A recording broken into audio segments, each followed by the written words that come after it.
అండి అందరికీ నా ఛానల్ ఎవరైనా కొత్తగా చూస్తున్నట్టయితే ప్లీజ్ సబ్స్క్రైబ్ చేయండి. పొదరిల్లు ఈరోజు ఎపిసోడ్లో ఏం జరిగిందంటే మాధవ గాయత్రిని ఒక చిన్న హెల్ప్ అడుగుతాడు. నాకు ఒక చిన్న మాట సాయం చేస్తావా గాయత్రి?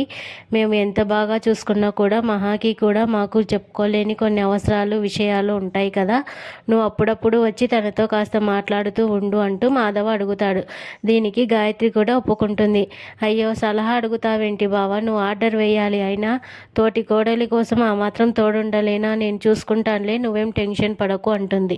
మరోవైపు హారిక దగ్గరికి వెళ్ళిన లలిత ఒక మాట చెప్తుంది. అమ్మ హారిక, ఎలాగైనా మహాని ఇక్కడికి తీసుకురావాలి, తన తప్పు అది తెలుసుకుందన్న నమ్మకం నాకుంది. ఎలాగైనా దాన్ని ఇంటికి వచ్చేలా చేయాలి, ఫోన్ చేసి రమ్మని చెప్పు అంటుంది లలిత.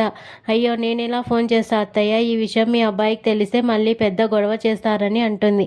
అవన్నీ వదిలి నేను ఆ సంగతి చూసుకుంటా, మీ మామయ్యని కూడా ఒప్పిస్తా, ముందు నువ్వు మహాకి ఫోన్ చేసి ఇంటికి రమ్మని చెప్పు అంటుంది లలిత. మహా సర్టిఫికెట్లు కావాలని అడిగింది కదా, అవి ఇస్తాం, ఇంటికి రమ్మని చెప్పు అంటుంది లలిత. దీంతో హారిక మహాకి ఫోన్ చేసి స్పీకర్లో మాట్లాడుతుంది. మహా, నువ్వు సర్టిఫికెట్లు కావాలని అడిగావు కదా, అవి దొరకాయి అంటుంది. సరే వదిన, నేను అడ్రస్ పెడతా, కొరియర్ చేయి అంటుంది మహా.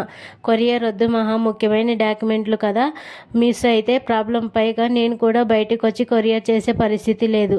నువ్వు ఒక పని చేయి, యాదగిరి గుట్ట వచ్చేస్తావా, చక్రిని తీసుకురాకు, ఒంటరిగా రా, ఎందుకంటే చక్రిని చూస్తే మళ్ళీ గొడవ అవుతుంది అంటుంది హారిక. దీంతో సరే వదిన, ఈరోజు వస్తానంటుంది మహా. వదిన ఫోన్ చేసింది, ఇలా సర్టిఫికెట్లు ఇస్తామని చెప్పింది చక్రి మాధవ్కి చెప్తాడు మహా. అయితే ఆ మాట వినగానే చక్రికి అనుమానం వస్తుంది. వాళ్ళే ఫోన్ చేసి ఇలా రమ్మంటున్నారంటే ఇందులో ఏదో మతలబు ఉందని అనుకుంటాడు. సరేనండి, అలా అయితే కొరియర్ చేయండి, లేదంటే నేను కార్ తీసుకొస్తా, మన ఇద్దరం వెళ్ళొద్దాం అంటాడు. లేదు మీరు రావద్దు, మళ్ళీ మిమ్మల్ని చూస్తే గొడవ పడతారు, నేను వెళ్ళి వచ్చేస్తా కదా అంటుంది. అయితే దీనికి మాధవ్ కూడా ఒప్పుకోడు. వద్దమ్మా, నేను అలా ఒంటరిగా పంపించడం నాకు కూడా ఇష్టం లేదు, ఒక పని చేయి, ఇదిగో కన్నాని తోడు తీసుకెళ్ళమని మాధవ సలహా ఇస్తాడు. దీంతో సరే పెద్ది అంటుంది మహా. వైపు మహా వస్తుందన్న విషయం ప్రతాప్ ఆదిలకి చెప్తుంది లలిత. ఈ మాట వినగానే ఆది ఫైర్ అవుతాడు. అసలు దాన్ని మళ్ళీ మీరెందుకు పిలుస్తున్నారని అడుగుతాడు. రేయ్, నువ్వు కొంచెం ఆగుతావా, అది అక్కడ ఎలా ఉంటుందో, వాళ్ళు దాన్ని ఎలా చూస్తారా అని నాకు చాలా బెంగగా ఉంది. అది ఉద్యోగం చేయాలనుకుంటుంది అంటే తన తప్పు తను తెలుసుకున్నట్టే కదా, కనుక దాన్ని ఇక్కడికి వచ్చాక మళ్ళీ మనసు మారుద్దాం, దానికి రెండో పెళ్లి చేస్తానంటే నేనైనా వద్దంటానా అంటుంది లలిత. అయ్యో అత్తయ్య, మహాకి చట్టబద్ధంగా పెళ్ళయింది, మీరేంటి రెండో పెళ్ళి అంటున్నారని హారిక అంటుంది. ఇక మహా ఇక్కడికి వచ్చి మనతో పాటు ఉండటానికి ఒప్పుకుంటే ఆ పెళ్ళికి ఎలా రద్దు చేయించాలో నాకు బాగా తెలుసు అంటాడు ప్రతాప్. మహా కన్నా బయలుదేరడానికి రెడీ అవుతారు. ఇంతలో చక్రి మరోసారి మహాకి రిక్వెస్ట్ చేస్తాడు. ఏమండి, మరొకసారి ఆలోచించండి, ఇంత సడన్గా సర్టిఫికేట్లు ఇస్తామని రమ్మన్నారంటే మీ మనసు మార్చి అక్కడ ఉంచడానికేనేమోనని అనిపిస్తుంది అంటాడు.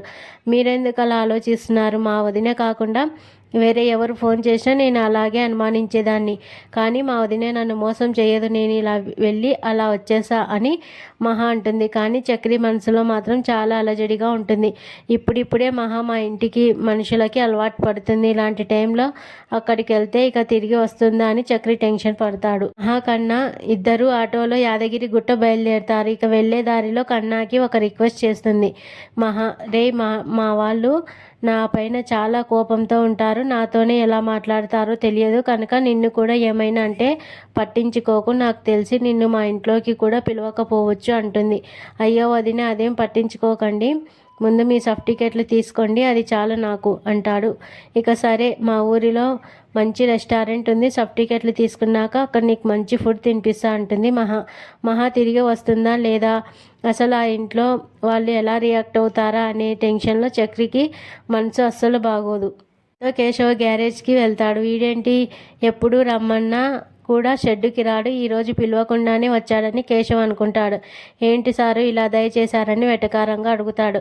అది కాదురా, మహా వెళ్ళిన దగ్గర నుంచి నాకు మనసులో లేదు, మళ్ళీ తిరిగి వస్తుందా లేదా అని బెంగగా ఉంది అంటాడు. అదేంటి, నీ లవ్ అంత వీకా, అయినా అలాంటి అమ్మాయి నిన్ను పెళ్లి చేసుకుందంటే నాకు ఇప్పటికీ నమ్మకం కలగటం లేదురా, ఇందులో ఏదో మతలబు ఉంది అంటాడు కేశవ. నీ దగ్గరికి వచ్చి నా బాధ చెప్పుకున్నాను చూడు, నన్ను చెప్పుచ్చు కొట్టుకోవాలి, నాకంత గొప్పింటి అమ్మాయి భార్య అయిందని నీకు కుళ్ళు రాని తిట్టుకుంటూ చక్రి వెళ్ళిపోతాడు.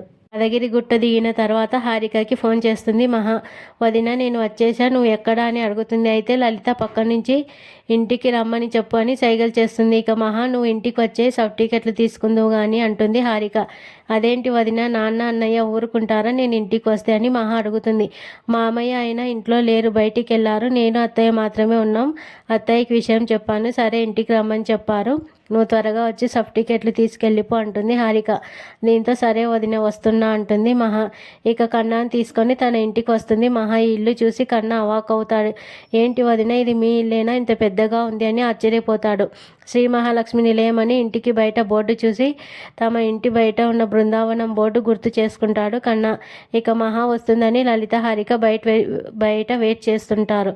మహాని చూడగానే హారిక వెళ్ళి ఆప్యాయంగా పలకరిస్తుంది. కానీ లలిత మాత్రం కోపంగానే ఉన్నట్లుగా నటిస్తుంది. ఇతనెవరని కన్నాని చూసి అడుగుతుంది. కన్నా నువ్వు రా లోపలికి అని మహా అవమానిస్తుంటే నేను ఎవరిని అడిగాను, లోపలికి ఇన్వైట్ చేయలేదని చెప్తుంది. ఇక అతన్ని గేట్ బయటే ఉండమని చెప్పు అంటుంది లలిత. దీంతో పర్లేదు వదిన నేను బయటే ఉంటాలి అని కన్నా గేట్ దగ్గర నిల్చుంటాడు. ఇక లోపలికి వెళ్ళగానే ఎదురుగా ప్రతాప్ ఆదిలని చూసి మహా షాక్ అవుతుంది. ఇంట్లో ఎవరూ లేరని చెప్పారు కదా అని హారిక వైపు చూస్తుంది. ఇక ప్రతాప్ దగ్గరికి వెళ్ళి మహా ఎమోషనల్ అవుతుంది. అసలు ఇలాంటి కూతుర్ని ఎందుకు కన్నావు నాన్న, నువ్వు చెప్పినట్లుగా మాట విని నువ్వు చెప్పిన వాడిని పెళ్లి చేసుకునే కూతుర్ని కనాల్సింది. నీకు బాగలేనప్పుడు ఆసుపత్రిలో ఉన్నప్పుడు నన్ను కనీసం చూడనివ్వలేదు నాన్న, నిన్ను చూసే హక్కు నాకు లేదా అంటూ మహా మాట్లాడుతుంది. ఇక ఈ మాటలకి ఆది ఫైర్ అవుతాడు.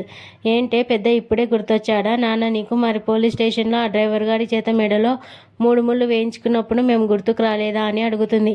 ఆది మాటలకి మహా కూడా ఘాటుగా బదిలిస్తుంది. ఇక కొంచెం నేను నీ చెల్లినని గుర్తు పెట్టుకొని మాట్లాడరా, అయినా మీరు చెప్పిన పెళ్లి చేసుకోలేకపోతే నేను ఇంట్లో నుంచి పారిపోయింది అంటూ మహా బదిలిస్తుంది. సరే జరిగింది ఏదో జరిగిపోయింది, నీకు జరిగింది ఒక బొమ్మల పెళ్ళి అనుకో, ఇక్కడే ఉండిపో అని లలిత అంటుంది. అయినా 5గురు మగాళ్ళు ఉండే ఇంట్లో నువ్వు ఎలా ఉంటున్నావే అని లలిత అడుగుతుంది. నేను ఏ సందర్భంలో ఏ పరిస్థితిలో ఆ పెళ్లి చేసుకోవాల్సి వచ్చిందో మీకు చెప్పాలని ట్రై చేశాను, కానీ మీరు వినలేదు. ఇప్పుడు చెప్పినా మీకు అర్థం చేసుకోలేరు. ఇప్పుడున్న పరిస్థితిలో నేను అక్కడ ఉంటేనే నేను అనుకున్న జాబ్ అన్నీ చేయగలుగుతానని మహా అంటుంది. ఇక్కడితో ఈ ఎపిసోడ్ ముగుస్తుంది.